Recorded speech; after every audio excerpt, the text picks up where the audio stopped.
Hello dear student, good afternoon all of you. In the last lecture we have discussed about the emission spectra of the hydrogen atom as well as the Bohr theory. है ना? Bohr theory में आप लोगों ने सब कुछ जाना था बच्चों कि कैसे आप लोग किसी भी आप देख रहे थे कितनी जो है बोहर थ्योरी ने बताया था कोई भी इलेक्ट्रॉन कब एनर्जी को एब्जॉर्ब करता है और कब एक्साइटेड स्टेट में जाता है। बोहर ने बहुत सारी बातें बताई। बोहर ने बताया कि भाई ओनली इलेक्ट्रॉन जो है होते हैं इलेक्ट्रॉन रिवॉल्विंग अराउंड न्यूक्लियस, है ना। एंड उसमें बताया था कि भाई n is equal to 1 2 3 4 is this is called KLMNN. Okay, and the second one, the postulates of this Bohr theory were the electron during the revolution of the electron does not change in energy of the electron and as well as the orbit always remain, हम लोग बोले थे remain conserved, मतलब क्या रह रही थी, बिल्कुल सेम रही थी। and the third one is that only those orbital are permitted to revolving the electron, only वही ऑर्बिटल इलेक्ट्रॉन को घुमाने के लिए जो है अलाउड होते हैं बच्चों, अलाउड होते हैं जो है हम लोग क्या बोलते हैं, अलाउड होते हैं जिनका जो है एंगुलर मोमेंटम h/2 पाई का मल्टीपल इंटीग्रल होता है। ये सारी बातें आपने बोहर थ्योरी में पढ़ी थी। आज हम लोग पढ़ते हैं रेडियस ऑफ हाइड्रोजन एटम, और हाइड्रोजन एटम के ही बारे में देखो इमिशन स्पेक्ट्रा भी आप लोगों ने हाइड्रोजन एटम का ही पढ़ा था। इमिशन स्पेक्ट्रा भी आप लोगों ने हाइड्रोजन एटम का ही पढ़ा था, और आज आप लोग रेडियस ऑफ हाइड्रोजन एटम ही पढ़ोगे, ठीक है। एक्चुअली हम लोग यहाँ पे radius of hydrogen as well as the hydrogen like atom को पढ़ेंगे। लेकिन प्यारे बच्चों, hydrogen is the hydrogen contains single electron, है ना। हम बोलते हैं यूनी इलेक्ट्रॉन, यूनिटी मतलब सिंगल इलेक्ट्रॉन सिस्टम है, और मल्टी इलेक्ट्रॉन सिस्टम का मतलब होता है जिनमें एक से ज्यादा इलेक्ट्रॉन होता है। और ये बोहर थ्योरी ने नहीं दिया था। This is the drawback of the Bohr theory, बाद में पढ़ेंगे। पहले हम हाइड्रोजन और हाइड्रोजन लाइक एटम के बारे में पढ़ते हैं बच्चों। जिनके पास सिंगल इलेक्ट्रॉन है वो that is called hydrogen like atom, except hydrogen की बात कर रहे हैं, है ना। हाइड्रोजन के अलावा, हाइड्रोजन के सिवाय जो भी एटम है ना, जिनके पास सिंगल इलेक्ट्रॉन है that is called hydrogen like. बात करते हैं क्या बोल रहे हैं, कंसीडर करते हैं एक इलेक्ट्रॉन की बात करते हैं जिसका चार्ज E है, E ऐसा मान के चलिए, revolving around this nucleus, this is the nucleus and having nucleus, the charge of the nucleus is the Ze। Okay, मैं यहीं पे लिख देता हूँ, चार्ज ऑफ न्यूक्लियस इज, यहीं पे लिख रहा हूँ, देखिए charge of nucleus Ze plus Ze, ऐसा लिख लीजिए, ठीक है ना। और इलेक्ट्रॉन का चार्ज E है बच्चों। आप देख रहे हैं, जरा ध्यान से देखो, ये इलेक्ट्रॉन जो है, ये इलेक्ट्रॉन ये न्यूक्लियस के चारों तरफ घूम रहा है। आप देख रहे हैं पॉजिटिव चार्ज पार्टिकल होने की वजह से इन नेगेटिव चार्ज पार्टिकल को अट्रैक्ट कर सकता था, लेकिन इन दोनों के बीच में एक फोर्स लगता है जिसको आप लोग बोलते हैं सेंट्रीफ्यूगल फोर्स। इस सेंट्रीफ्यूगल फोर्स की वजह से ये जो इलेक्ट्रॉन है एक इस तरीके से इसके चारों तरफ राउंड लगाते हैं। समझ में आई बात क्या? तो मैं यहाँ पे लिखता हूँ, यहीं पे लिख रहा हूँ, this centrifugal force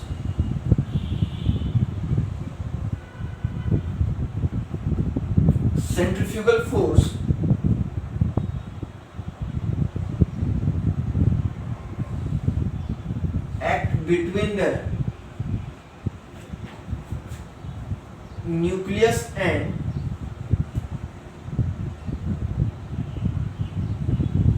electron of atom, दोनों के बीच में एक सेंट्रीफ्यूगल फोर्स काम कर रहा है बच्चों।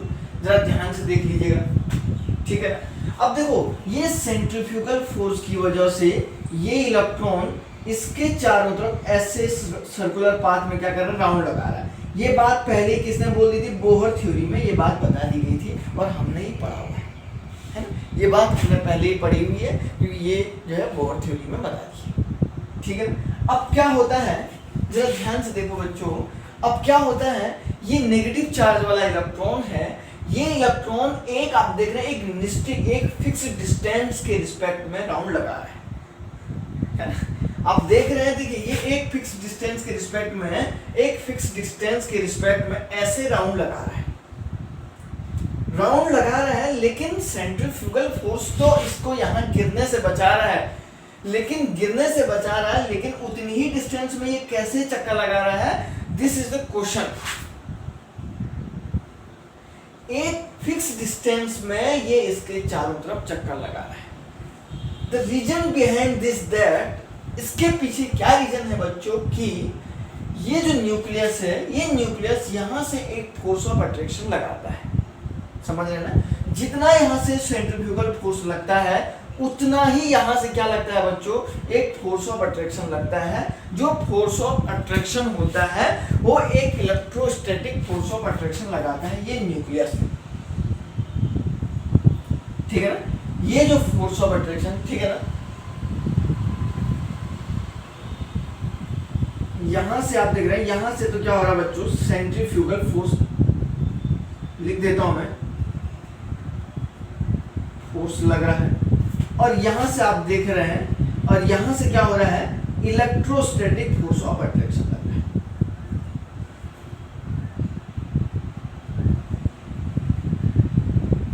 ये electrostatic force of attraction govern by the Coulomb's law. आप देख रहे हैं न्यूक्लियस जो है, जितना बाहर से सेंट्रीफ्यूगल फोर्स लग रहा है बच्चों, उतना ही अंदर से एक इलेक्ट्रोस्टैटिक फोर्स ऑफ अट्रैक्शन भी लगा रहा है। तभी तो ये एक फिक्स डिस्टेंस में घूम रहे हैं, है ना? तभी तो, तब दोनों के दोनों देखो, दोनों फोर्स एक दूसरे के क्या हो जाएंगे, इक्वल हो जाएंगे। तो मैं यहाँ पे लिख रहा हूँ this electrostatic force is governed bye Coulomb's law.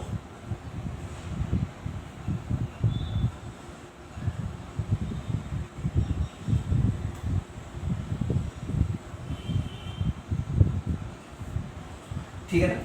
ये जो है कूलम्ब्स लॉ से क्या हो रहा है बेटा, ये जो है कूलम्ब्स लॉ से मतलब हम बोलते हैं कंडक्ट हो रहा है, मतलब पूरा का पूरा जो चल रहा है इसमें, ये सारा का सारा कूलम्ब्स लॉ के द्वारा ही कंडक्ट हो रहा है, मतलब उसी के थ्रू जो है ये इलेक्ट्रोस्टैटिक फोर्स ऑफ अट्रैक्शन चलता है। ठीक है ना? चलो ये तो आपको समझ में आ गया होगा कि मैंने आपको क्या बताया। अब जरा देखो बच्चा,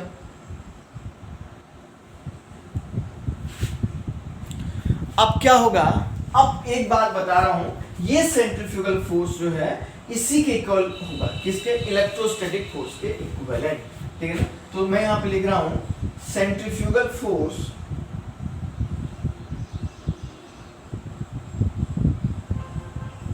इज इक्वल टू हो जाएगा, centrifugal force is equal to हो जाएगा बच्चों electrostatic force.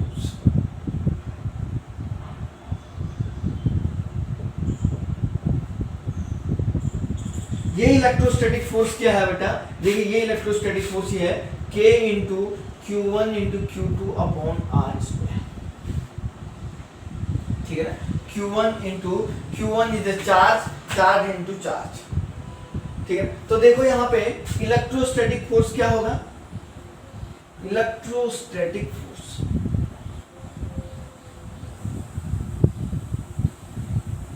K is the constant Q1 into Q2 divided by R square, और यहाँ पे ये K एक कांस्टेंट है जिसका वैल्यू होता है इलेक्ट्रोस्टैटिक कांस्टेंट, हम इसको बोलते हैं 9.0 into 10 to the power minus 12 farad है ना? फैराड मीटर भी ये आप फिजिक्स में पढ़ोगे, ठीक है ना? ये फिजिक्स में पढ़ोगे 1/4 पाई एप्सिलॉन के इक्विवेलेंट इसकी वैल्यू होती है। ये फिलहाल आपको जरूरत नहीं है, K की वैल्यू K सेम रहता है। ठीक है? तो यहाँ पे देखो आगे क्या होगा, K इंटू Q1 की वैल्यू कितनी है, चार्ज 1 कितना है बेटा, ZE है ना? चार्ज कितना है, एक का चार्ज ZE है, Q2 कितना E है, तो यहाँ पे ऐसे लिखेंगे ना, ZE into E upon R square is equal to K into ZE square upon R square. देखो बेटा कोई दिक्कत तो नहीं आई, बहुत ही सिंपल टाइप की बात मैंने आप लोगों के सामने बताया, काफी सिंपल और आसान टाइप की प्रॉब्लम आप लोगों के सामने ये बताई है, और आप लोग समझ सकते हैं कि सर ने कितने आसानी हुए में ये आपको बता दी है। चलो बेटा इधर देखिए, सेकंड आपको क्या बता रहा हूं मैं, सेकंड आपको बताया जा रहा है बच्चों, देखो अब सेंट्रीफ्यूगल फोर्स क्या होता है, देखो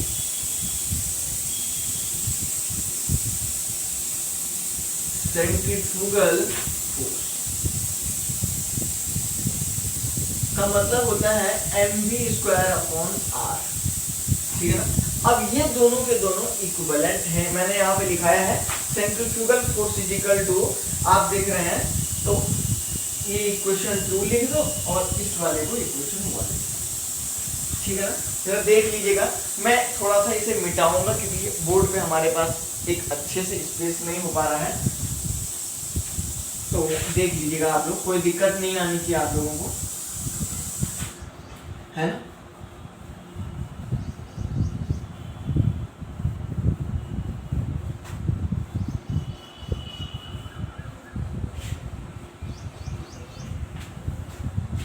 देखो बेटा,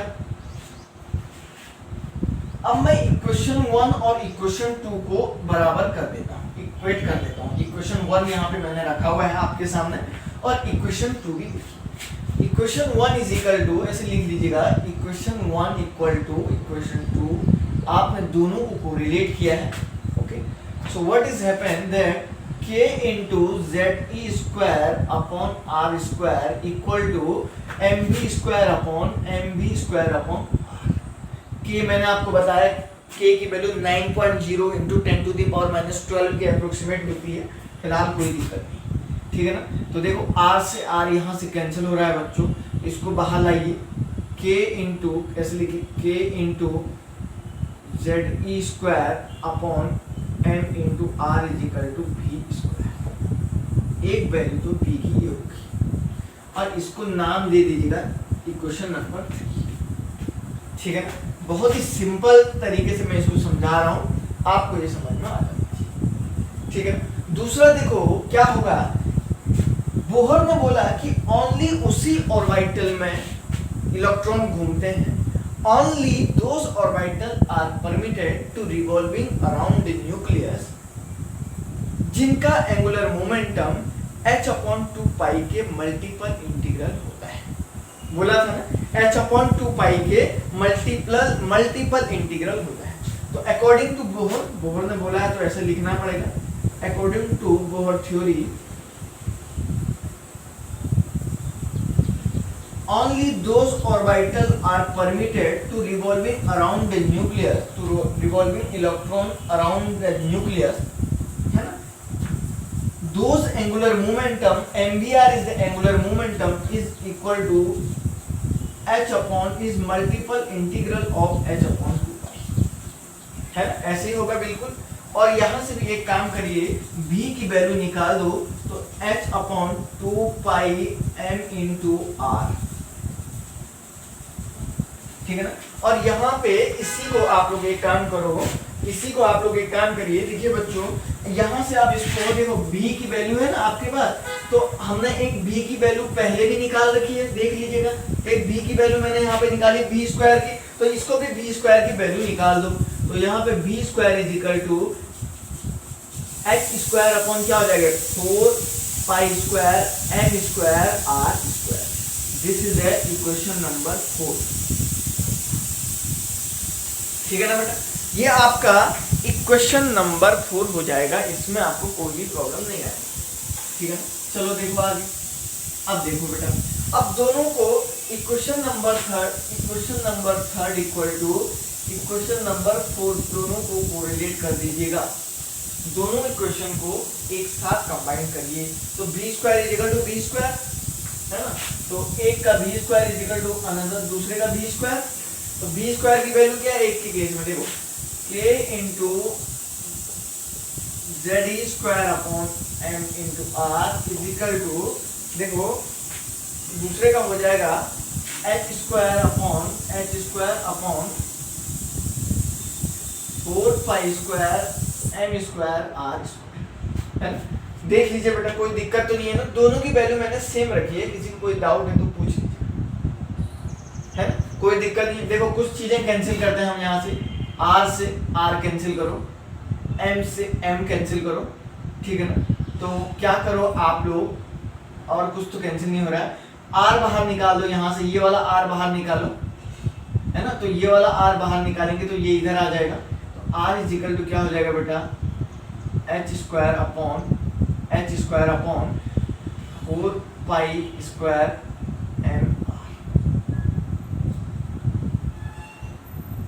M into Z T square.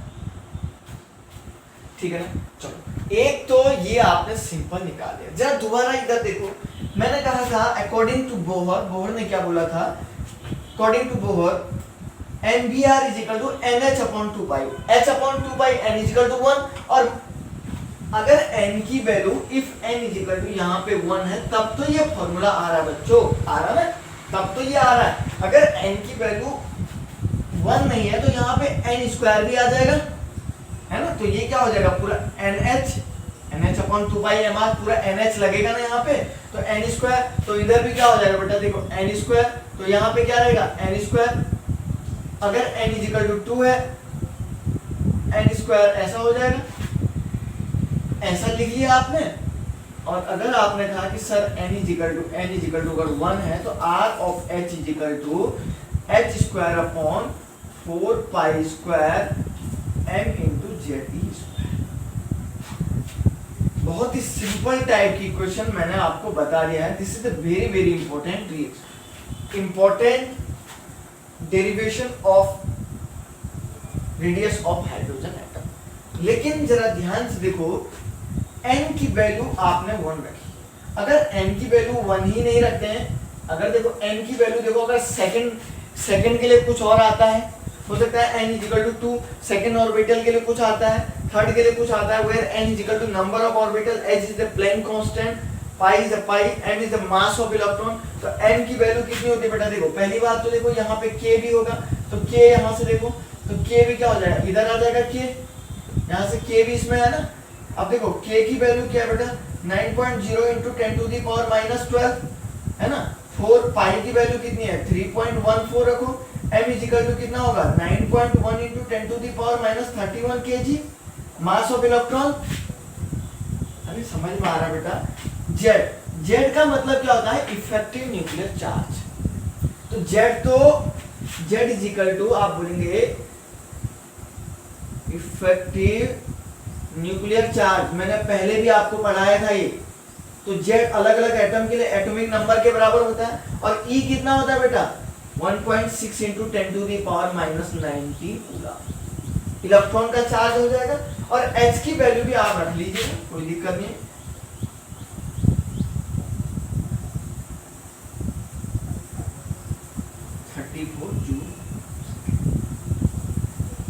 है ना। ये वैल्यू आप लोग चाहें तो इसमें रख सकते हैं, कोई प्रॉब्लम तो नहीं है ना किसी को। अब ये जब आपने रख दिया, अब क्या करिए, देखिए जरा, अब मैंने लिखा है यहाँ पे radius of hydrogen atom is equal to r of h is equal to, देखिए h square upon 4 pi square me square into Z, और इंटू यहाँ से क्या हो गया n स्क्वायर। अरे ये जेड की वैल्यू अलग होगी ना हर एटम के लिए बच्चों, अलग अलग हो जाएगी, हर एटम के लिए अलग अलग ये वैल्यू हो जाएगी। यहाँ पे एक ही ऐसा कर दीजिएगा, कोई दिक्कत नहीं।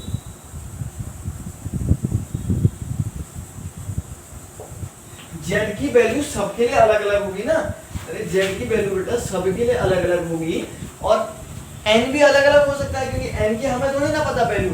तो आपके पास ये वाला एक टर्म क्या है, ये वैल्यू सारा आपको दिया गया है, एच की वैल्यू भी पता है आपको, पाई की वैल्यू भी पता है, एम भी पता है, ई। तो ये सारी वैल्यू रखने के बाद ये कैलकुलेशन जब करते हैं तो R of H is equal to कितना आता है, ये 0.52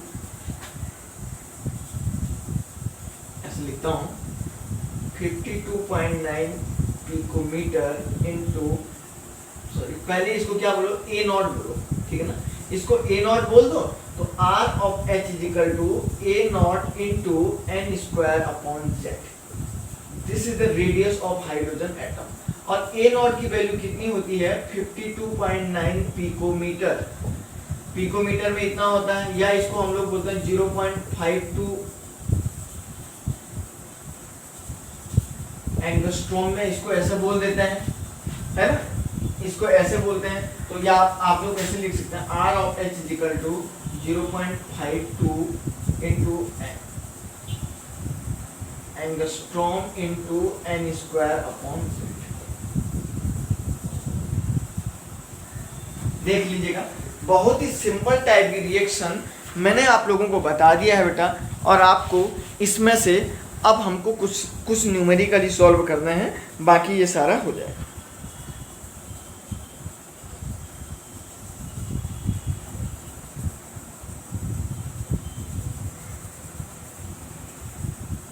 किसी को कोई डाउट नहीं होना चाहिए। मैंने सिंपल वे में आपको बताया कि भाई ये 52.9 जो है पिकोमीटर के रिस्पेक्ट में आपने ऐसे निकाला है ना, और सबकी वैल्यू करस्पॉन्डिंग वैल्यू वहीं पे रख दीजिएगा, और आपको रेडियस ऑफ हाइड्रोजन एटम आसानी से सॉल्व होते हुए दिख जाएगा, ठीक है ना।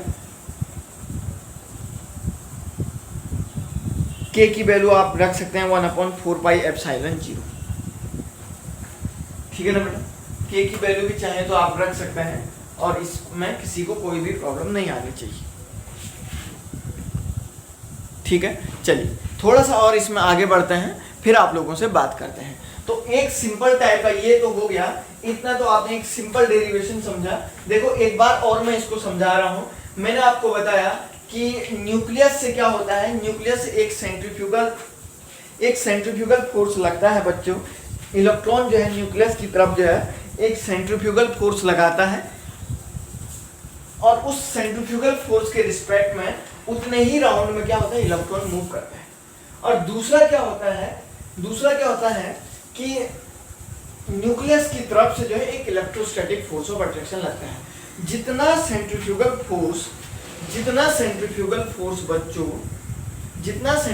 फोर्स आपका न्यूक्लियस लगाएगा, उतना ही इलेक्ट्रॉन लगाएगा, उतना ही न्यूक्लियस भी अंदर से बाहर को लगाएगा। तो दोनों की वैल्यू दोनों बराबर हो जाते हैं। तो सेंट्रीफ्यूगल फोर्स मैंने बताया था कि mv²/r होता है, और इलेक्ट्रोस्टैटिक फोर्स आपका क्या होता है बेटा, Q1K × Q1 × Q2/r²। Q1 क्या है, चार्ज जितना न्यूक्लियस में लगा है प्लस Ze। Q2 क्या है, E। तो दोनों के दोनों फोर्स देखो, Ze² हो गया, बताया था ना, K × Q1 × Q2/r²। Q1 और K2 क्या है, Ze × E, Ze²/r², ये दोनों फोर्स बराबर हो गए।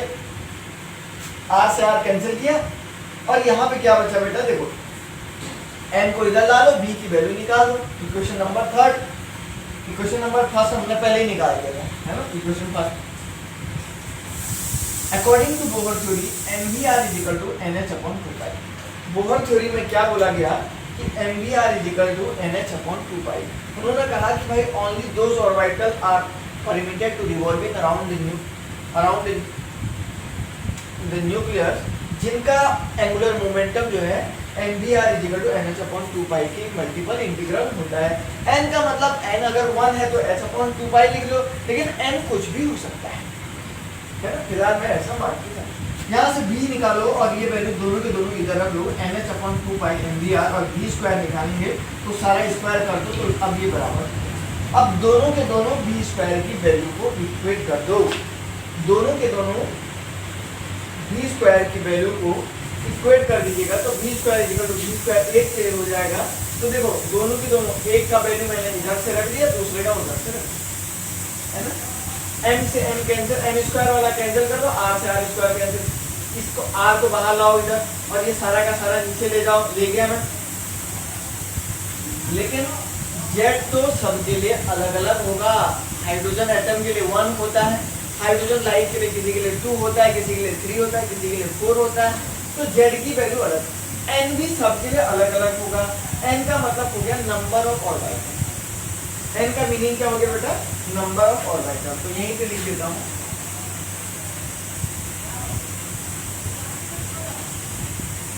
अब number of orbital ground state के लिए बोलता है तो आपको 1 लेना है, और एक्साइटेड स्टेट के लिए बोलता है तो 2, फर्स्ट एक्साइटेड स्टेट के लिए बोलता है तो 1, 2, फर्स्ट के लिए 2, और सेकंड एक्साइटेड स्टेट के लिए n की वैल्यू 3 है ना। तो ऐसे निकालना है।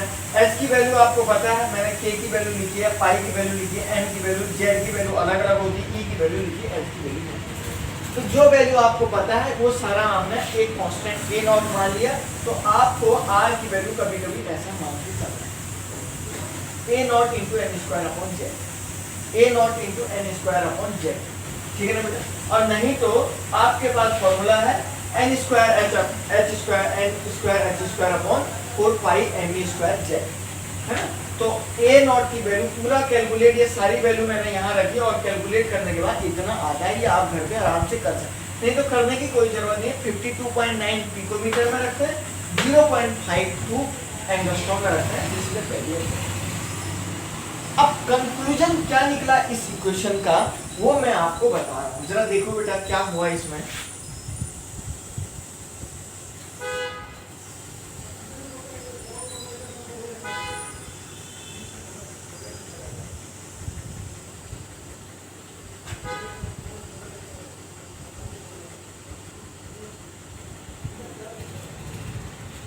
कंक्लूजन क्या निकला है उसके बारे में मैं आपको बताता हूं। सबसे पहली बात, R is the radius of hydrogen atom is directly proportional to n square, ठीक है ना। जितना ज्यादा नंबर ऑफ ऑर्बिटल बढ़ेगा, जितना ज्यादा नंबर ऑफ ऑर्बिटल बढ़ेगा तो उतना ही ज्यादा क्या हो जाएगा बेटा, रेडियस भी हो जाएगा। जैसे जैसे n की वैल्यू बढ़ेगी, n की वैल्यू जैसे जैसे बढ़ती है तो रेडियस भी उतना ही ज़्यादा बढ़ते जाता है। ये क्विज आपको पता होना चाहिए, ठीक है ना।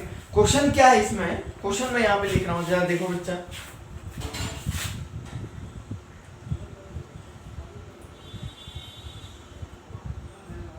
Calculate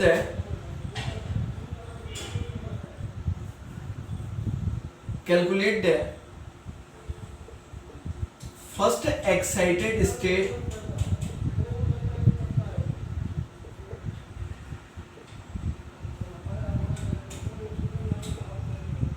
radius of hydrogen atom।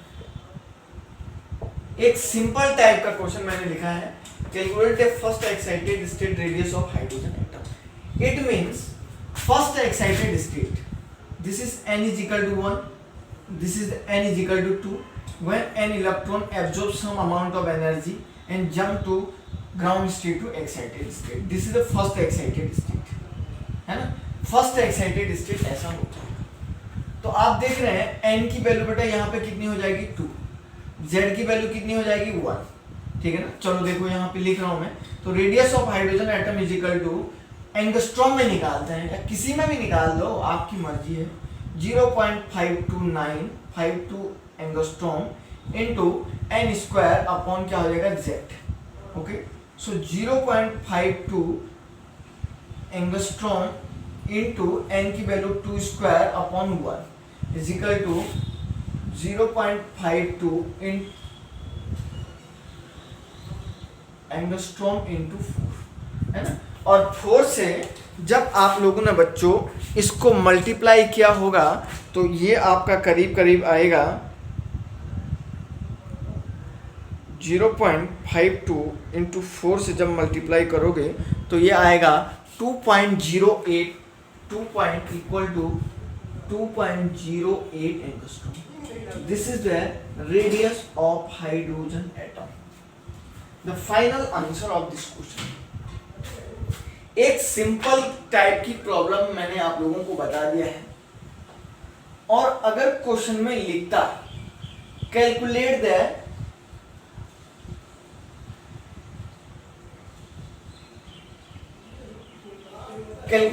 Question में, देखो ये समझ में आगे होगा आप लोगों को। मैं इस क्वेश्चन को थोड़ा सा और आगे लिख रहा हूं। सपोज अगर आप लोगों से कहता calculate the radius of second excited state of hydrogen atom या third excited state of hydrogen atom, question is like this, calculate the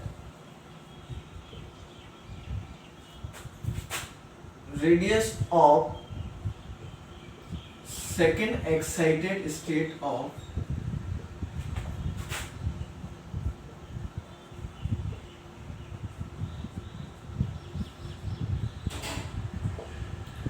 hydrogen atom के सेकेंड एक्साइटेड स्टेट का रेडियस आपको निकालने को कहता।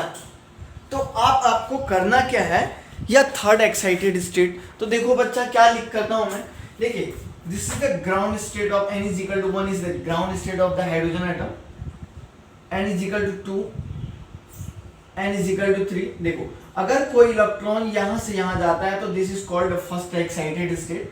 अगर कोई इलेक्ट्रॉन यहाँ से अगर सीधे इस लेवल में चला जाता है that is called second excited state of the hydrogen atom. So you are looking that the n is equal to 3, n की वैल्यू कितना आएगा 3 आएगा, z is equal to 1। For hydrogen atom के लिए z की वैल्यू तो 1 ही होगी ना, z की वैल्यू ऑलवेज 1 ही होगी। ओके तो अब देखो बच्चा, अब मैं इसमें क्या करता हूं, r of h is equal to, देखिए r of h is equal to 0.52 into 3 square upon 1 है ना, ऐसे ही तो होगा रेडियस। तो 0.52 इंटू 9 एंगस्ट्रॉम में है ना ये वैल्यू, इंटू 1। 0.52 को आप लोगों को 1 से मल्टीप्लाई करना है और 1 से मल्टीप्लाई करने के बाद देखो कितना आ रहा है 0.52 इंटू 9, तो यह आएगा 4.68।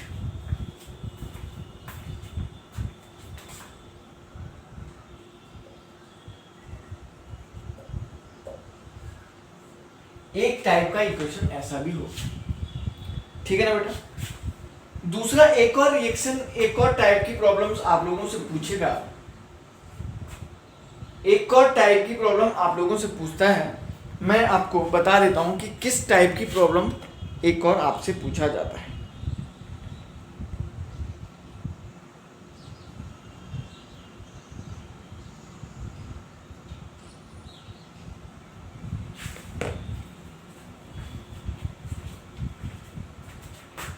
ठीक है ना,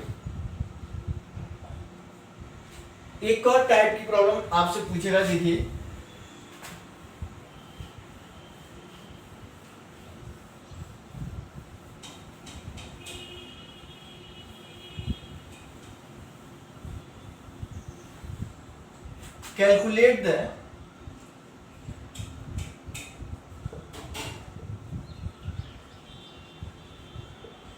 calculate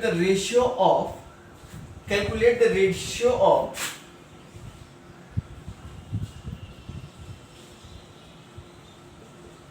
third excited state of hydrogen atom and second excited state of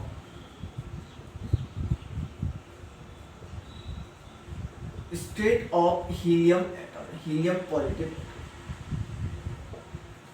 हो सकता है एक और टाइप की प्रॉब्लम भी ऐसा ही पूछा जा सकता है आप लोगों से, ठीक है ना। तो कैसे होगा बेटा, इसमें जरा देखते हैं इस टाइप की प्रॉब्लम को हम कैसे सॉल्व करते हैं। देखो बेटा, सेकंड एक्साइटेड स्टेट, देखो third excited state of hydrogen atom के लिए n of h is equal to कितना हो जाएगा 4, है ना, और n of h is equal to h plus कितना होगा, सेकंड एक्साइटेड स्टेट है ना। तो सेकंड एक्साइटेड स्टेट का ये मीनिंग हो गया कि तीसरे लेवल की बात कर रहा हूं। दोनों का रेशियो निकालना मुझे, इसके लिए z की वैल्यू कितनी हो जाएगी, z इज इक्वल टू यहाँ पे जो है 2 हो जाएगा, यहाँ पे z। तो r of h is equal to h upon r of helium positive है, तो हो जाएगा a naught into n square upon z of hydrogen atom divided by a naught into n square of the helium positive ion upon z of helium positive ion. इससे इसको cancel कर दीजिएगा, ठीक है ना। बहुत ही सिंपल टाइप की ये प्रॉब्लम्स है, ठीक है ना। और कितना आ रहा है जरा देखिए बेटा, ये ऊपर चला जाएगा, ये यहाँ से ऊपर चला जाएगा, तो r of h upon r of helium positive ion is equal to n square of hydrogen atom, तो 2 square into z of helium positive ion ऊपर ले लो, into z of helium positive ion ऊपर ले लो, तो कितना आएगा बेटा, ये यहाँ पे z of helium 2 divided by, थोड़ा शॉर्ट में कर रहा हूँ, 1 इंटू ये n square of helium positive ion, n की वैल्यू कितनी है बेटा 3 3 जा 3 स्क्वायर ऐसे लिख लो, तो 4 इंटू 2 डिवाइडेड बाई कितना हो जाएगा 9, तो कितना हो जाएगा, ये अप्रोक्सीमेट ये वैल्यू आ जाएगी, ये दिख रहा है ना बेटा बोर्ड में।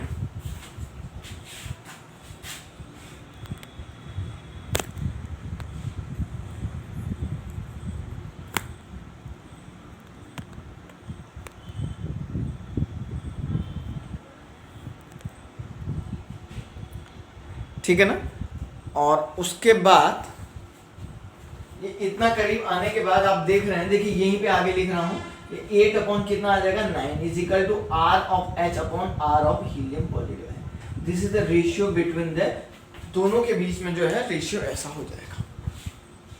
ठीक है ना, बहुत ही सिंपल टाइप ये प्रॉब्लम्स हैं। मैं नेक्स्ट लेक्चर में और भी इससे रिलेटेड प्रॉब्लम और एनर्जी ऑफ हाइड्रोजन एटम हम लोग पढ़ेंगे, है ना। फिलहाल के लिए ये लेक्चर यहीं पे कंप्लीट होता है। चलिए, ओके बेटा। Morning all of you. In last class we have discussed about the radius of hydrogen atom। ठीक है ना, हाइड्रोजन एटम के रेडियस के बारे में हम लोगों ने पढ़ा था। मैंने आपको बताया था किस तरीके से केमिकल एनर्जी और किस तरीके से हम लोग जो है रिलेशन चेक करते हैं किसी भी एनर्जी के रिस्पेक्ट में, है ना। तो ये सारी बातें आप लोगों ने पढ़ी हुई थी। आज भी मैं रेडियस से रिलेटेड एक प्रॉब्लम आपको करवाऊंगा। Then we will start the energy of the hydrogen atom. After radius of atom you have to study about the energy of hydrogen atom. This is the very important for examinations. आप लोगों के जो भी medical and IIT जी जो भी important questions आएंगे वो ये दो टॉपिक काफ़ी ज़्यादा इम्पोर्टेंट है बच्चों, इसी से जनरली आप लोगों से पूछा जाता है। ठीक है ना। चलिए, तो एक क्वेश्चन मैंने यहाँ पे दिया है, इसके बारे में क्या है बच्चों, what about it. Calculate the distance of separation between second and third orbital of hydrogen atom. आप लोगों को सेकेंड और थर्ड ऑर्बिटल के बीच में जो डिस्टेंस ऑफ सेपरेशन आएगा वो आपको फाइंड आउट करना है। This is the another types of problem which is related to radius of hydrogen atom. बात समझ में आई क्या, क्या कह रहा हूं मैं। एक अलग टाइप की प्रॉब्लम्स है और related to radius of hydrogen atom. Okay, how to find out the distance of separation. First of all, you have to calculate the radius of second orbital of hydrogen, then third orbital of hydrogen, और दोनों को एक दूसरे से minus कर देना है। जो वैल्यू आएगी that is called the distance of separation between second and third orbital of the hydrogen atom। ठीक है ना बेटा, बहुत ही सिंपल ये एक तरीका मैंने आप लोगों को बताया है, शायद आप लोगों को बहुत पसंद आएगा ये। ठीक है ना बेटा, चलो देखो जरा सा। सबसे पहले मैं आप लोगों को बता देता हूं radius of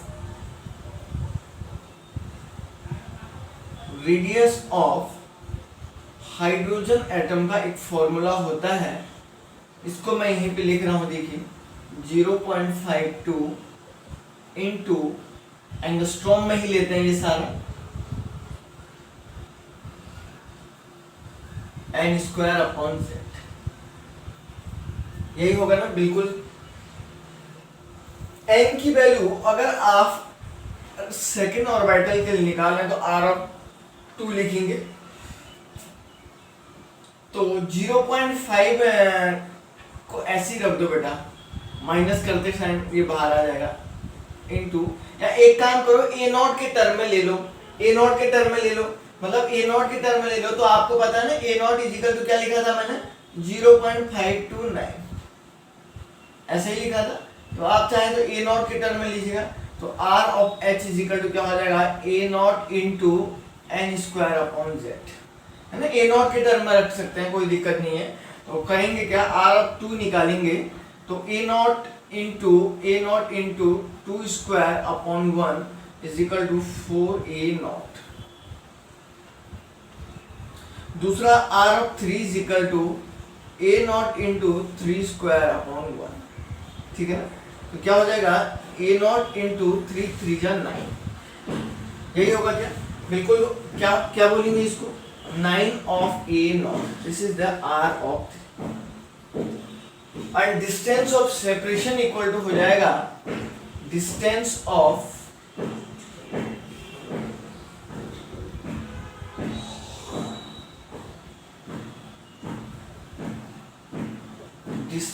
separation equal to हो जाएगा, इक्वल टू ऐसे लिख लेते हैं यहाँ पे R3 minus R2, radius of third orbital of hydrogen minus second orbital of hydrogen atom, है ना। ऐसा भी आप लोग कर सकते हैं, कोई भी इसमें आपको दिक्कत नहीं आती, ठीक है ना बेटा। तो काफ़ी सिंपल वे में चाहे तो आप लोग इसको सॉल्व कर सकते हैं, ठीक। चलो देखिए क्या होता है। R3 माइनस, देखिए क्या लिखा मैंने, तो यहाँ पे मैं लिख देता हूँ। देखिए R3 की वैल्यू है 9A not minus 4A not, इसमें से A नॉट को कॉमन ले लो, तो A नॉट इंटू ये कितना हो जाएगा बेटा, इंटू 5, तो इक्वल टू कितना हो जाएगा 5A not is the distance of separation. बहुत ही सिंपल टाइप का प्रॉब्लम है, देख लो भाई, इसमें अगर किसी को कोई भी डाउट नहीं आना चाहिए, क्योंकि काफ़ी ज़्यादा सिंपल है ये, तो ये भी आपको थोड़ा सा ध्यान रखना है। कर लेंगे क्या, देखो बेटा,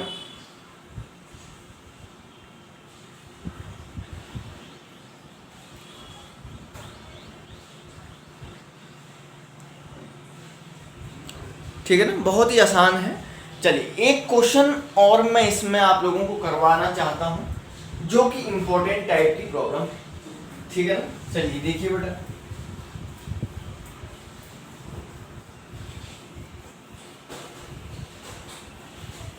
क्वेश्चन क्या होगा उसके बारे में हम लोग लिखते हैं।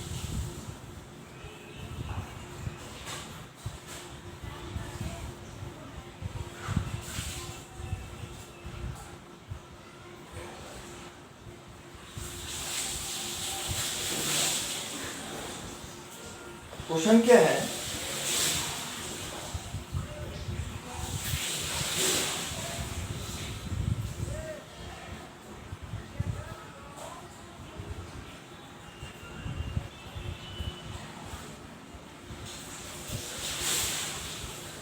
the radius of hydrogen atom,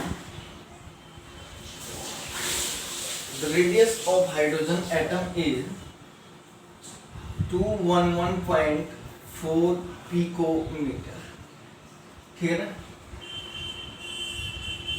ऐसा कुछ है। Calculate the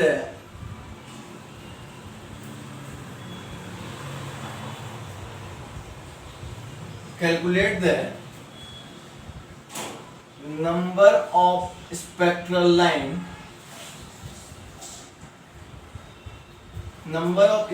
line emitted from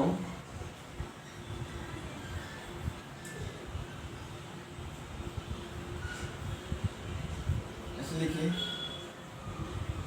emitted नहीं,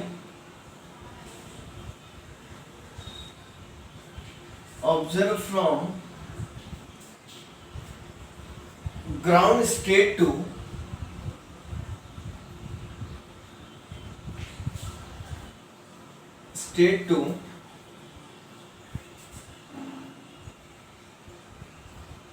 excited state of H। बात समझ में आ रही है। एक और इम्पोर्टेंट टाइप की प्रॉब्लम है जो ध्यान रखिएगा, एग्जामिनेशन में आया हुआ है, जेईई में भी आएगा और नीट में भी आएगा, बिल्कुल आएगा, मैंने लिख दिया है तो मान के चलिए आएगा ही आएगा। The radius of hydrogen atom is 211.4 picometer. Calculate the spectral line observed from ground state to excited state, या emitted spectral line, emitted भी बोल सकते थे, है ना, आपको जितना जैसा अच्छा लग रहा है, from ground state to excited state। लेकिन बच्चों उसने एक बात आपको नहीं बताई कि कौन सा एक्साइटेड स्टेट है। इस क्वेश्चन को जरा ध्यान से पढ़िए, वो कह रहा है कि calculate the number of spectral line observe from ground state to excited state from of hydrogen atom. But he is not talking about the exact excited state of the hydrogen atom. Exact क्या है, कौन सी विच excited state के बारे में ये बिल्कुल नहीं बता रहा है, क्योंकि हमें थोड़े ना पता है कि ये फर्स्ट एक्साइटेड स्टेट की बात कर रहा है या सेकंड एक्साइटेड स्टेट की बात कर रहा है. ठीक है ना, हमें इस बात का बिल्कुल भी नॉलेज नहीं है कि वो फर्स्ट एक्साइटेड स्टेट के बारे में कह रहा है या सेकंड एक्साइटेड स्टेट के बारे में कह रहा है. इसको हम लोग नहीं जानते हैं. ठीक है ना, इसको हम लोग नहीं जानते हैं, ये आपको पता है. तो मुझे पहले एक्साइटेड स्टेट निकालना.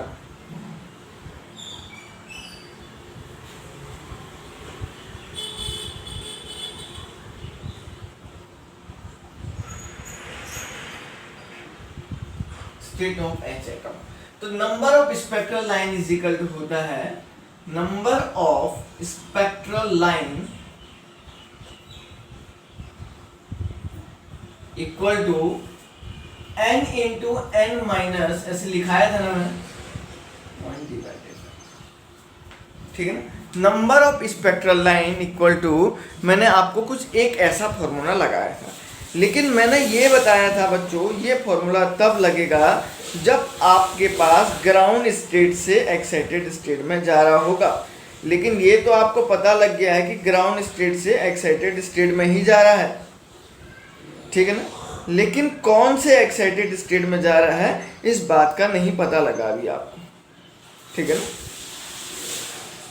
तो ठीक है, मैं इसमें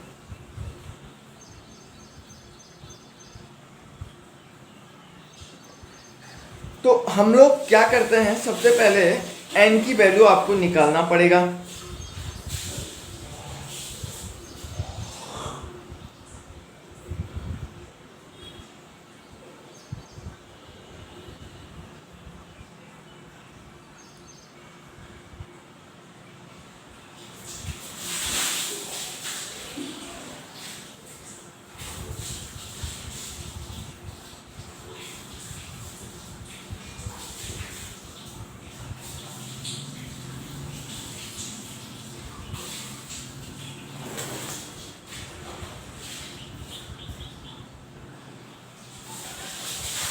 इसमें आप लोगों को बच्चों सबसे पहले n की वैल्यू निकालनी है.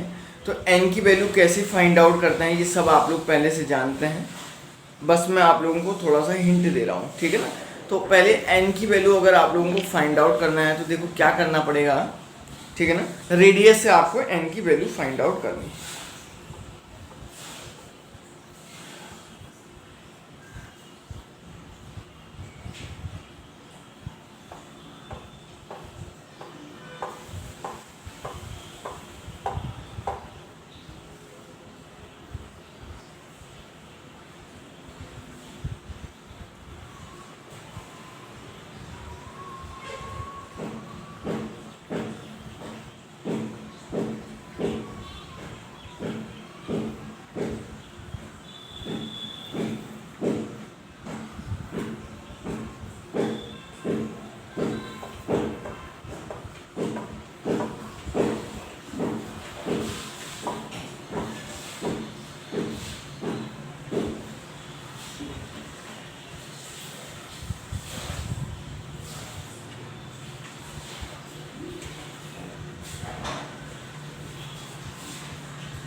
तो रेडियस से कैसे आप लोग स्पेक्ट्रल लाइन की वैल्यू आप लोग कैसे निकालते हैं.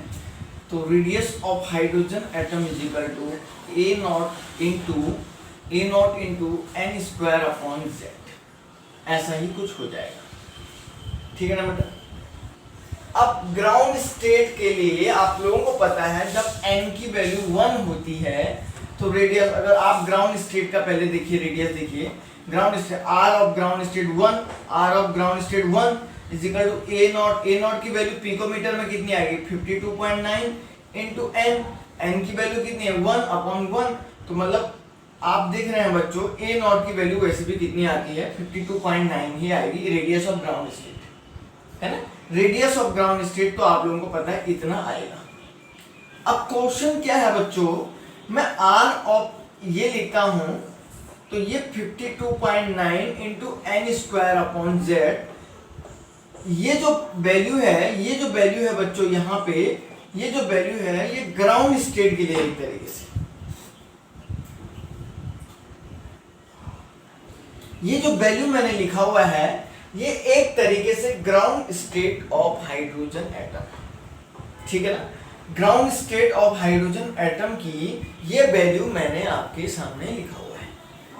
या एक काम करते हैं, या एक नई बात आप लोगों को बताता हूं मैं। देखो करते क्या है, आपको सपोज मान के चलो बच्चों ए नॉट की वैल्यू आपको पता होनी चाहिए। किसी भी जनरली क्या होता है, ए नॉट की वैल्यू हमारे पास पिकोमीटर में कितना होता है 52.9 होता है। ग्राउंड स्टेट में रेडियस की वैल्यू भी इतनी आती है, मतलब 1 ग्राउंड स्टेट का मतलब क्या होता है n = 1, तो n 1 और 1 तो 1 से क्या लेना देना, बात तो एक ही हुई ना। तो कोई भी दिक्कत आप लोगों को इसमें नहीं आएगी, ठीक है ना। तो मैं क्या कह रहा हूं, चलो ठीक है बेटा, अब मैंने लिखा रेडियस ऑफ हाइड्रोजन एटम, आपको लिखा है आर ऑफ एच = दिया हुआ है यहाँ पे पिकोमीटर में ही दिया हुआ है, तो मैंने इसलिए ये वैल्यू पिकोमीटर वाली रखी है। तो रेडियस ऑफ हाइड्रोजन एटम यहाँ पे लिखा हुआ है, देखो 211.4 पिकोमीटर = 52.9, ये वैल्यू पिकोमीटर वाली है, तो picometer into N square upon क्या हो जाएगा बेटा जेड ऐसे लिख दीजिएगा। इस पिकोमीटर से इस पिकोमीटर को कैंसिल आउट कर दीजिएगा। जेड की वैल्यू कितनी हो जाएगी बेटा 1 हो जाएगी, जेड = 1 होता है। एन स्क्वायर की वैल्यू निकालोगे तो इसको नीचे लाओ, 211.4 डिवाइडेड बाई 52.9 = एन स्क्वायर, तो n = 4 के अप्रोक्सीमेट आ रही है ना। देख लीजिएगा 4 के अप्रोक्सीमेट ये वैल्यू आपके पास आ जाएगी, तो n = कितना हो जाएगा बेटा, n = आपका 2 हो जाएगा। देखो तो कोई प्रॉब्लम तो नहीं है ना इसमें, बहुत ही सिंपल टाइप की प्रॉब्लम, ये बात मैं आप लोगों को बता रहा हूँ, ठीक है ना। तो अब आपको n की वैल्यू जब पता लग गया है, जब n की वैल्यू पता लग गया है तो नंबर ऑफ स्पेक्ट्रल लाइन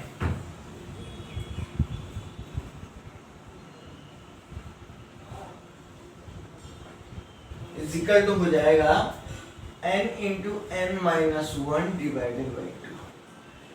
ऐसे ही करेंगे तो n की वैल्यू कितना हुआ बेटा 2 × 2-1 डिवाइडेड बाई 2, तो कितना हुआ देखिए 2 × 1 डिवाइडेड बाई 2 = 1। कहने का ये मीनिंग है कि स्पेक्ट्रल लाइन जो वैल्यू आएगी वो एक ही आएगी, है ना। n की वैल्यू निकाला ना मैंने ग्राउंड स्टेट से एक एक्साइटेड से, तो n कौन सा बोला, जो हायर लेवल का होगा, तो हायर लेवल वाला 2 है ना। तो 2 के रिस्पेक्ट में आप लोगों को क्या करना था, 2 के रिस्पेक्ट में आप लोगों को नंबर ऑफ स्पेक्ट्रल लाइन निकालना था, ठीक है ना। अब मैं इसमें देख रहा हूँ कोई भी क्वेश्चन शायद आपके पास फिलहाल तो है नहीं इसमें, ठीक है ना। कोई ऐसा क्वेश्चन तो मैंने जितने भी type of important type of the problem है ये शायद सारे के सारे हमने कर दिए हैं बेटा, ठीक है ना। अब आपको जो है इसमें कोई भी टाइप ऑफ प्रॉब्लम इसमें बची नहीं है। अब हम लोग सीधे एनर्जी ऑफ हाइड्रोजन एटम के बारे में पढ़ते हैं, ठीक है ना। फिलहाल ये सारा का सारा हो गया है, ठीक है ना बेटा। चलिए अब मैं यहाँ पे एनर्जी ऑफ हाइड्रोजन एटम के बारे में आप लोगों को पढ़ा रहा हूँ। ये क्वेश्चन बहुत ही सिंपल टाइप का था और ये आपको आ जाना चाहिए। पिकोमीटर में क्यों रखी बेटा मैंने वैल्यू, पिकोमीटर में रखने का कॉज ये है, पिकोमीटर में इस वैल्यू को रखने का कॉज ये है कि कहीं ना कहीं आप लोगों को ये जो वैल्यू पिकोमीटर में दी है, क्योंकि ये वैल्यू जो पिकोमीटर में दिया है तो आपको 52 नहीं, तो अगर ये वैल्यू एंगस्ट्रॉम में दिया होता तो आपको ये वाला टर्म एंगस्ट्रॉम वाला लेना पड़ता। Okay, so this is the very important type of the problem, that how to find out the spectral line of emission spectra of the hydrogen atom from the radius of hydrogen atom, है ना। Hydrogen atom के radius से कैसे आप लोग इस value को find out करेंगे। ये मैंने बहुत ही सिंपल टाइप की प्रॉब्लम आप लोगों को बता दी, ठीक है ना। एक ऐसा टाइप का प्रॉब्लम भी आएगा तो आप इसको कर सकते हैं। अब हाइड्रोजन एटम से रिलेटेड जो भी इंपॉर्टेंट प्रॉब्लम है सारे कंप्लीट हो गए हैं। मैं अब आप लोगों को एनर्जी ऑफ हाइड्रोजन एटम पढ़ा रहा हूं, ठीक है ना।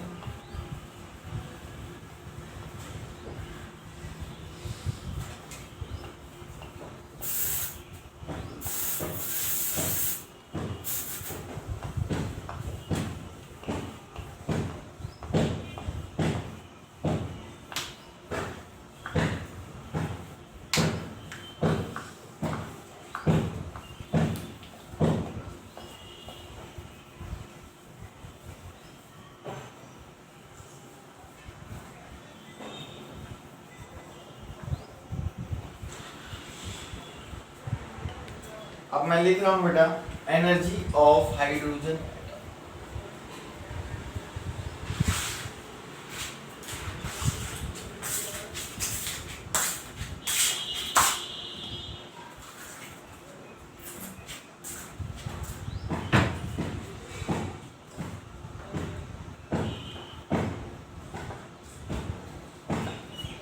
एनर्जी ऑफ हाइड्रोजन एटम क्या होता है इसके बारे में हम लोग थोड़ा पहले डिस्कस कर लेते हैं।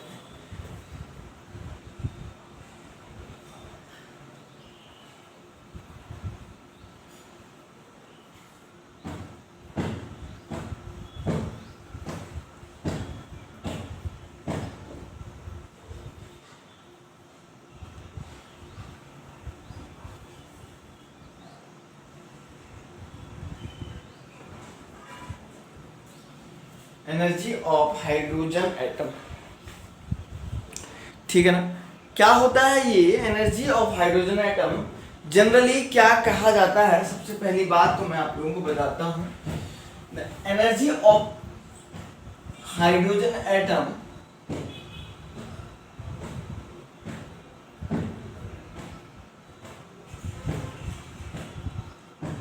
Energy of hydrogen atom generally summation होता है काइनेटिक एनर्जी और प्लस पोटेंशियल एनर्जी। अब एक टर्म आपको थोड़ा सा याद रखना है, ऐसा क्यों होता है मैं आपको बाद में बताऊंगा। Potential energy of hydrogen atom equal to होता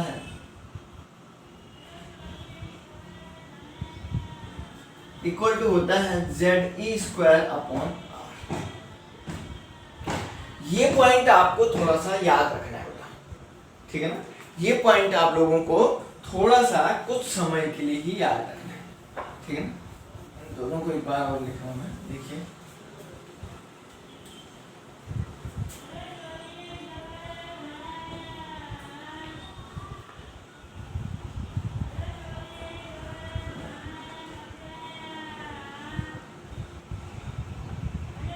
energy of hydrogen equal to होता है kinetic energy plus potential energy, दोनों के समीशन के इक्वलेंट होता है। और मैंने यहाँ पे लिखा है कि potential energy of hydrogen atom equal to होता है माइनस ऑफ Ze² अपॉन। फिलहाल के लिए आप लोगों को ये टर्म याद रखना है बेटा, ठीक है ना। देखो क्या होता है, मैंने आपको कल भी बताया था, आज मैं वो थ्योरी नहीं लिखूंगा। इस तरीके से कोई न्यूक्लियस होता है बच्चों, और इसके चारों तरफ ऐसे इस तरीके से एक सर्कुलर पाथ होता है। न्यूक्लियस के चारों तरफ जो है एक सर्कुलर पाथ इस तरीके से होता है। इसका जो चार्ज होता है वो Ze होता है, और यहाँ से इसके चारों तरफ एक E इलेक्ट्रॉन का एक चार्ज घूमता है, ठीक है। इतना आपको कल। और काइनेटिक एनर्जी क्या होता है बेटा, kinetic energy is equal to होता है 1/2 mv², है ना। अब मैं इसको थोड़ा सा चेंज करूंगा, 1/2 mv² को मैं थोड़ा सा चेंज करूंगा अभी, देखिए कैसे करते हैं। तो एक्चुअली क्या होता है, मैंने आपको बताया था कि यहाँ से जितना यहाँ से क्या हो रहा है, एक सेंट्रीफ्यूगल फोर्स लग रहा है,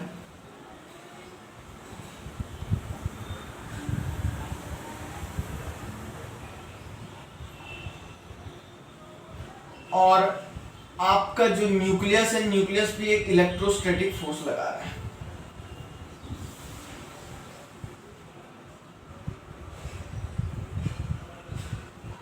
न्यूक्लियस भी क्या कर रहा है, एक इलेक्ट्रोस्टैटिक फोर्स लगा रहा है। तो मैंने आपको बताया था सेंट्रीफ्यूगल फोर्स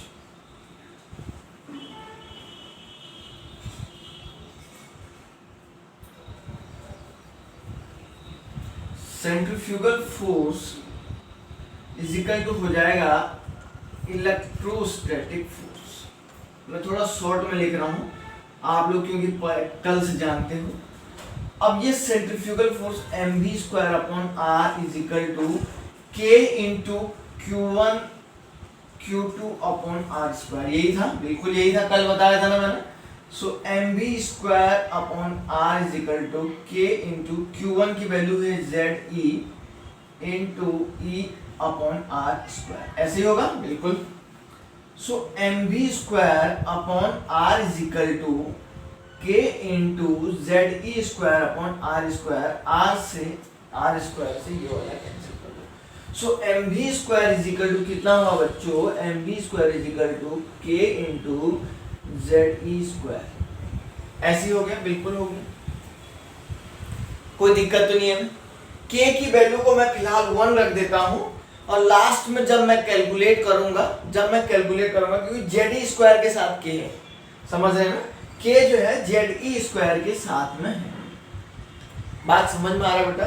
मैं k की वैल्यू को फिलहाल 1 रख देता हूं, जब लास्ट में हम कैलकुलेशन करेंगे तो k की वैल्यू वहां पे मैं कितना रख दूंगा, k क्या है बेटा, k एक इलेक्ट्रोस्टैटिक कांस्टेंट है जिसकी वैल्यू 9.0 × 10⁻12 फैराड मीटर होता है ना, 1/4 पाई एप्सिलॉन के इक्वल है। तो k फिलहाल मैं इसको ऐसे ही रख देता हूँ, रखना चाहते हैं तो k लिखना भी चाहते हैं तो लिख लीजिएगा, आपको जितना अच्छा जैसा जो लग रहा है, कोई दिक्कत तो नहीं है ना। चलो k रहने देता हूँ यार, नहीं तो कहीं आप लोग कंफ्यूजन में ना आ जाए, है ना। तो mv स्क्वायर की वैल्यू यहाँ पे रखो काइनेटिक एनर्जी में, ठीक है ना, mv स्क्वायर की वैल्यू काइनेटिक एनर्जी में रखो बेटा, तो क्या हो जाएगा, तो kinetic energy is equal to 1/2 into k into ze square, ऐसे हो जाएगा, ठीक है ना। तो kinetic energy of hydrogen atom equal to क्या हो जाएगा, देखिए kinetic energy of hydrogen atom is equal to, so k is equal to आपका हो जाएगा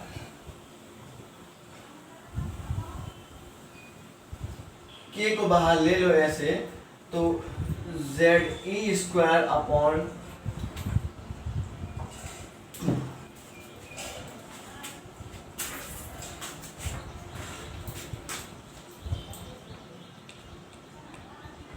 है ना, r बचा हुआ है ना यहाँ का, देखो r बचा हुआ है इसमें, ये वाला r बचा हुआ है बेटा, है ना। तो जे स्क्वायर अपॉन 2r, यहाँ पे देखो ये वाला जो है 1/2 मैंने क्या किया, काइनेटिक एनर्जी इक्वल टू क्या किया, इस k को बाहर ले, क्योंकि mv स्क्वायर की वैल्यू कितनी थी, k into Z square upon r था, और उसके बाद क्या किया बेटा मैंने, उसके बाद k is equal to kinetic energy is equal to 1/2 into k into Z square upon r, इस वैल्यू को उसमें रख दो और फाइनल आंसर मतलब कुछ ऐसा आपके पास निकल जाएगा।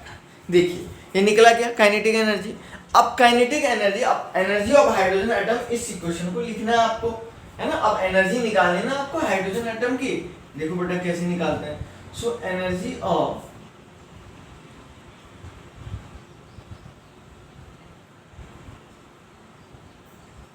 Hydrogen atom is equal to, आपने ही बोला था kinetic energy plus potential energy, है ना, kinetic energy into plus potential energy. तो आप देखिए बेटा क्या होगा, k को फिलहाल ऐसे ही बाहर रखिए, है ना, तो क्या होगा ze square upon 2r plus potential energy क्या है, माइनस ऑफ माइनस है ना, तो माइनस कर दो, पोटेंशियल एनर्जी ये लिखा है ze स्क्वायर अपॉन r। तो इसमें से इस k को फिलहाल बाहर रखिए, ऐसे ब्रैकेट तो नहीं करेंगे, है ना। तो इसमें तो देखो इसमें से ये टर्म क्या हो जाएगा, तो देखो बाहर क्या क्या आ जाएगा, k into Z square upon क्या हो जाएगा, r बाहर आ जाएगा, तो अंदर क्या बचा 1/2 माइनस 1, ऐसे ही बचेगा। समझ में आई बात क्या, यहाँ से ये वाला टर्म कैंसिल कर लो और उसके बाद कॉमन कॉमन ले लो और कॉमन लेने के बाद अंदर 1/2 और -1 यही तो बचेगा, है ना बेटा।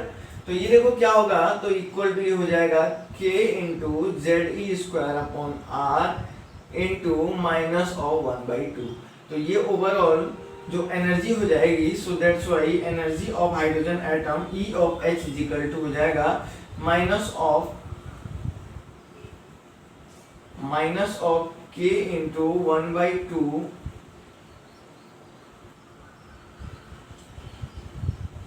Z square upon 2r। ऐसा ही बचेगा, देख लो बेटा, यही बचेगा, आराम से देख लीजिएगा, कोई डाउट आपको नहीं होना चाहिए।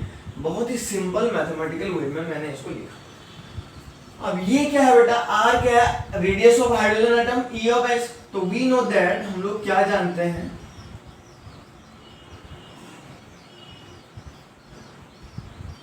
r of H is equal to क्या होता है, n square into H square upon 4 square M square Z. ऐसे ही होता था ना, लिखा था ना मैंने कल, यही तो बताया था। तभी तो इसको बाद a0 into N square upon something किया था मैंने इसको, देखो तभी तो मैंने इसको a0 into N square upon Z में कन्वर्ट किया था, ठीक है। तो r ऑफ h की वैल्यू इस इक्वेशन में रख दो, इक्वेशन फर्स्ट में रख दो। देखो क्या होगा, तो E of h is equal to minus of k into, देखो बच्चों, जेड ई स्क्वायर डिवाइड कर दो इसको 2 इंटू आर ऑफ एच क्या है, N square into H square, और ऊपर चला जाएगा ये 4 square M E square Z. ऐसे ही होगा क्या, देख लो, 4 square M E square Z ऐसा हो जाएगा। किसी को कोई भी प्रॉब्लम इस क्वेश्चन में नहीं आनी चाहिए। तो आप लोग क्या लिखेंगे, देखो कुछ कैंसिल हो रहा है क्या, देखो तो जरा, कुछ कैंसिल हो रहा है, बिल्कुल हो रहा है। क्या हो रहा है, 2 से 2 कैंसिल हो रहा है ना, 4 से 2, और कुछ तो नहीं हो रहा है ना, ना बिल्कुल नहीं हो रहा है। तो देखो, तो E of H is equal to minus of K, तो बाहर रखो, तो देखो 2 को आगे ले लो, 2 पाई स्क्वायर को आगे ले लो, M को भी आगे ले लो बेटा, E को एक साथ, E स्क्वायर E4 और Z1 square upon N square into H square. आपके पास ये बचा हुआ है नीचे, देख लो, ओनली यही बचा है, और यही एनर्जी ऑफ हाइड्रोजन एटम का फॉर्मूला है। यही जो मैंने आपको लिखवाया है बच्चों, यही जो है एनर्जी ऑफ हाइड्रोजन एटम का फॉर्मूला है। देख लीजिएगा, इसमें किसी स्टूडेंट को कोई डाउट नहीं आना चाहिए। देखो बेटा,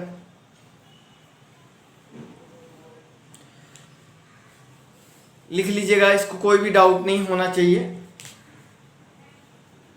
ठीक है ना। और अब मैं आप लोगों को थोड़ा सा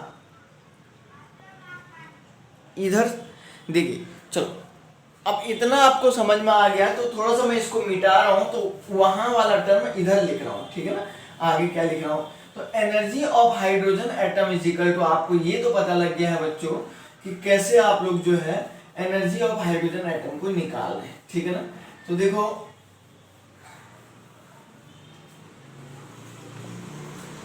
आपको वहां पे वैल्यू तो पता लग गई है, ठीक है। तो energy is equal to E of H is equal to, क्या लिखा मैंने, E of H is equal to, ऐसे लिखिए, ठीक है ना, ये दिख रहा है क्या बोर्ड पे।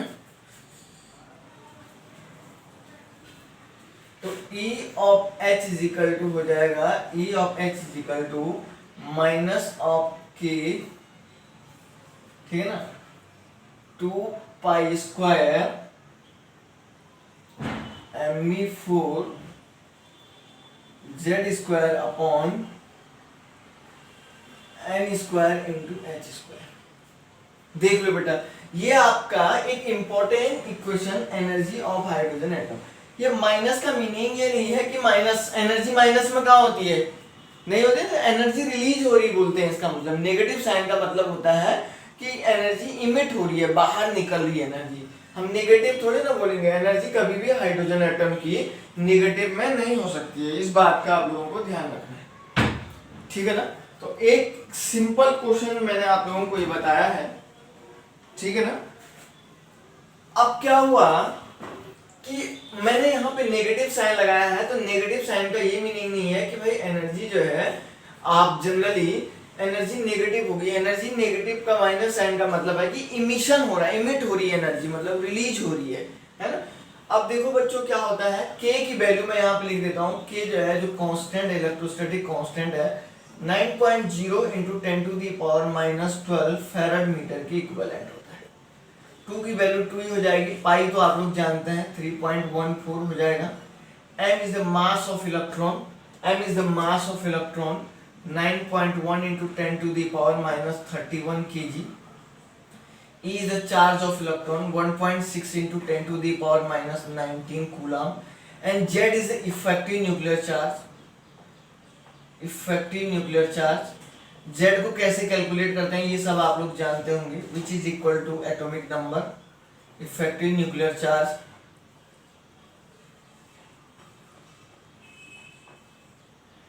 And N is equal to number of orbital, number of state, energy state लिख देता हूं, ऐसे लिख देता हूं, नंबर ऑफ एनर्जी स्टेट है ना, या नंबर ऑफ एनर्जी स्टेट या ऑर्बिटल, जो भी आप बोल सकते हैं, एनर्जी स्टेट ऑब्लिक ऑर्बिटल या ऑब्लिक ट्रांजिशन है ना, N1 to N2 ट्रांजिशन। और H is equal to Planck constant, 6.6 × 10⁻34 joule second. ठीक है ना। आपने एक चीज देखा बच्चों, जिसकी वैल्यू मैंने यहाँ पे रखी, इन सबको एक अलग कर देता हूँ, बाकी जो वैल्यू नहीं आपको पता है उनको अलग करता हूँ। जरा देखो क्या बोल रहा हूँ मैं। E of H is equal to, मैंने कहा K × 2π² me4 upon h² into, देखो बेटा क्या बचा ऊपर, z² अपॉन n²। ठीक है ना। तो इस वैल्यू को, ये सारी की सारी वैल्यू, चाहे तो आप इसको एक कांस्टेंट टर्म दे सकते हैं, एक कांस्टेंट टर्म दे सकते हैं, या इन सब की वैल्यू यहां से रखने पे आपको कुछ ना कुछ मिल जाएगा।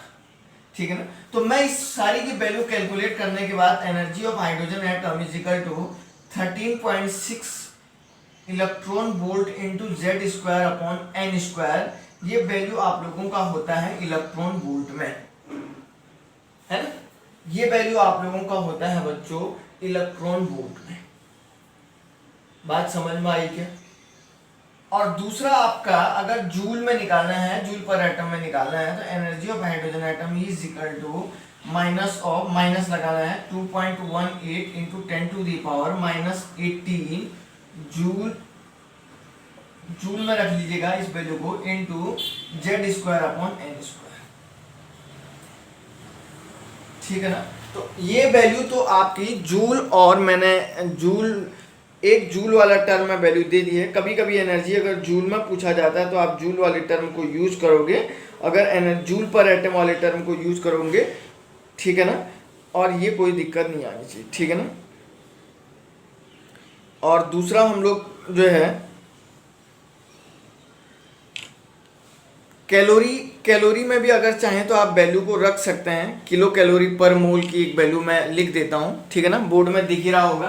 तो energy of hydrogen atom is equal to E of H is equal to -313 into z² upon n²। ये जूल पर एटम की वैल्यू है ना। और ये आपका, और ये बच्चों ये आपका कैलोरी वाली वैल्यू, ठीक है ना। कैलोरी में भी आप चाहें तो आंसर निकाल सकते हैं। ऑप्शन में आप लोगों को जिस बेस पे ये आंसर दिया होगा और उसके बेस पे भी निकाल सकते हैं, ठीक है ना। तो कैलोरी वाली वैल्यू, कैलोरी पर मोल की भी वैल्यू आपके पास है। और दूसरा हमारे पास जो है अर्ग में भी निकाल सकते हैं। अब इतना सारा वैल्यू कैसे निकालोगे, एक ही वैल्यू आप लोग चाहें तो अपने दिमाग में रख सकते हैं, कौन सा जो है कब आपको अप्लाई करना है, ठीक है ना बेटा। तो बहुत ही सिंपल टाइप की ये इक्वेशन मैंने आप लोगों को बताई है, तो ज़रा ध्यान से देख लीजिएगा, ठीक है ना। तो कुछ भी इसमें आप लोगों को कुछ भी डाउट नहीं होना चाहिए, जो भी आपको थोड़ा सा भी अगर पूछना है आप इसमें से जान सकते हैं, ठीक है ना। बहुत सिंपल टाइप की इक्वेशन है। तो तो 1 इलेक्ट्रॉन वोल्ट, मैंने इलेक्ट्रॉन वोल्ट को जो है आप लोगों को, ये इलेक्ट्रॉन वोल्ट की ही वैल्यू जनरली आपको पूछी जाती है, ठीक है ना।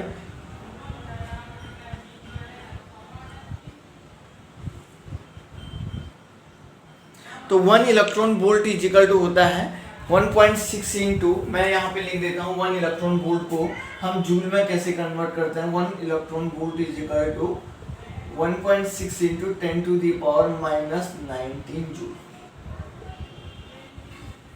1 इलेक्ट्रॉन वोल्ट की ये वैल्यू होती है जो आप आसानी से सॉल्व कर सकते हैं, ठीक है ना। तो काफी आसान टाइप की प्रॉब्लम मैंने यहाँ पे लिखी हुई है। ये फॉर्मूला आप लोगों को मैं मिटा नहीं रहा हूँ, बस ये आप लोगों को पढ़ना है। ओनली मैं आपको एक न्यूमेरिकल वैल्यू, एक न्यूमेरिकल क्वेश्चन आपको सॉल्व फिलहाल के लिए करवा देता हूँ, बाकी हम लोग बाद में सॉल्व करेंगे, ठीक है ना बेटा। एक न्यूमेरिकल क्वेश्चन मैं आप लोगों को सॉल्व करवा देता हूँ, बाकी हम लोग बाद में सॉल्व करेंगे, ठीक है ना। तो देखिए कैसे हम लोग जो है, मैं यहाँ पे फॉर्मूले नहीं मिटाऊंगा, फॉर्मूले तो नहीं मिटाऊंगा बेटा, मैं बस थोड़ा सा आपको समझा रहा हूँ, ठीक है ना। साइड साइड का ही मिटा रहा हूँ मैं ये फॉर्मूला, क्योंकि आपको जो है बार बार काम आएगा, तो थोड़ा सा साइड साइड का ही मैं यहाँ पे मिटा के रखा।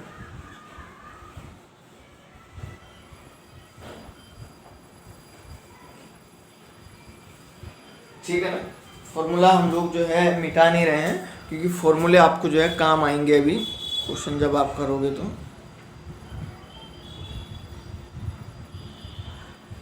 ठीक है ना। अब क्या होगा, एक सिंपल क्वेश्चन तो आता है, एक सिंपल तो ये आता है कि calculate the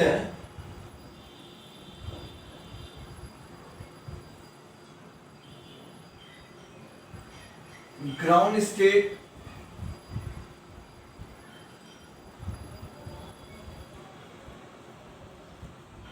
energy of hydrogen atom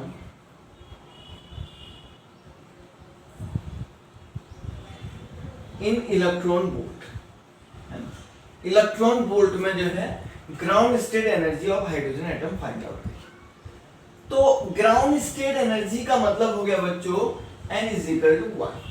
तो क्या बोलेंगे, E of H is equal to minus of, minus लगाया ना मैंने सारी एनर्जी के सामने, क्योंकि माइनस साइन था पहले से, माइनस ऑफ 13.6 इलेक्ट्रॉन वोल्ट में ये वैल्यू इनटू क्या हो जाएगा, देखिए यहाँ पे फॉर्मूला लिखवाया है मैंने, z square upon n square, है ना। तो equal to E of H is equal to minus of 13.6 into z की वैल्यू कितनी है बेटा, z की वैल्यू आपका 1 ही हो जाएगा, और 1 is equal to minus of 13.6 electron volt. देख लो,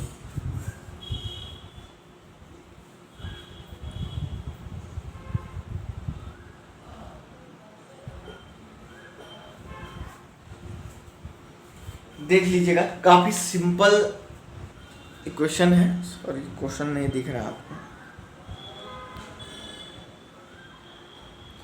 calculate the ground state energy of hydrogen atom in electron volt, और इलेक्ट्रॉन वोल्ट में आप लोगों को अगर ये क्वेश्चन सॉल्व करना है तो ऐसा हो जाएगा।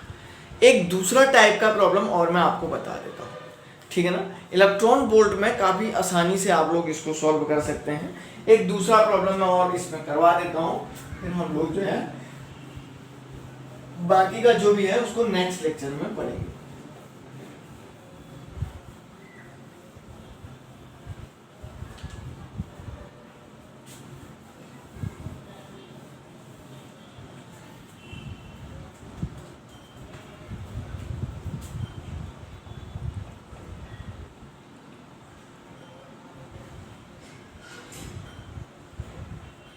Calculate the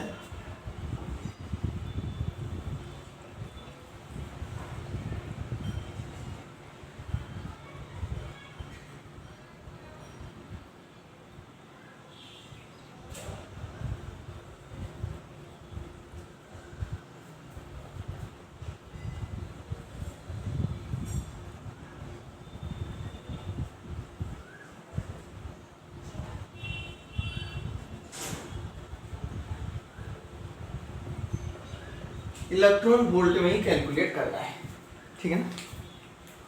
second excited state की एनर्जी, ठीक है ना, सेकंड एक्साइटेड स्टेट की एनर्जी आपको कैलकुलेट करना है,